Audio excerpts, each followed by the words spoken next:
तो मैं हूँ इस समय गाजीपुर के मौधा में और यह मौधा जो है सैदपुर विधानसभा का क्षेत्र है।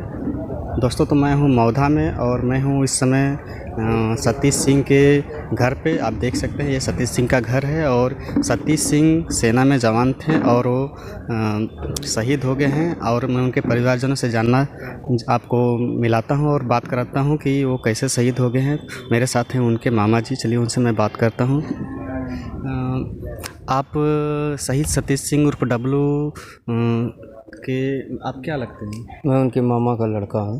मामा के लड़के। तो शहीद जो सतीश सिंह हैं वो कैसे शहीद हो गए?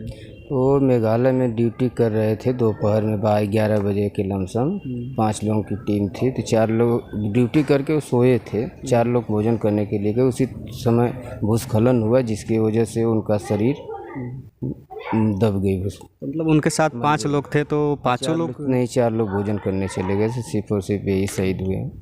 तो दोस्तों 5 लोग थे उस कैंप में और 4 लोग भोजन करने के लिए बाहर गए हुए थे और ये वहाँ पे अकेले थे। भूस्खलन हुआ और जिसमें वो दब गए जिसके कारण उनकी शहादत हो गई। और वो मतलब उनकी उम्र कितना थी लगभग?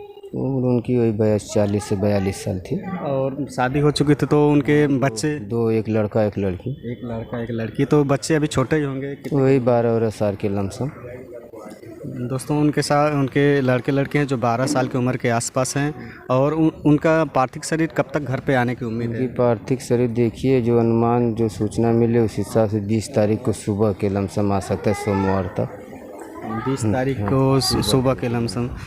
दोस्तों तो मैं हूँ इस समय गाजीपुर के मौधा में और ये तीन भाई थे। 3 में सबसे बड़े हैं जो कि बीएसएफ में, जो 2 छोटे हैं वो आर्मी में हैं। तीनों लोग देश की सेवा में लगे हुए हैं। दोस्तों तो 3 भाई हैं और तीनों लोग देश की सेवा में लगे हुए हैं। एक जन आर्मी में थे और बाकी 2 लोग आर्मी में, बीएसएफ में थे। 2 लोग आर्मी में और एक जो शहीद हुए वो बीएसएफ में थे।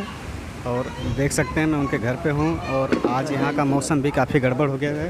दोस्तों तो मैं यहीं पे अपना वीडियो समाप्त करता हूँ। यहाँ की पल पल की जानकारी मैं आप लोगों को देता रहूँगा। वीडियो देखने के लिए आप लोगों का बहुत बहुत धन्यवाद। नमस्कार।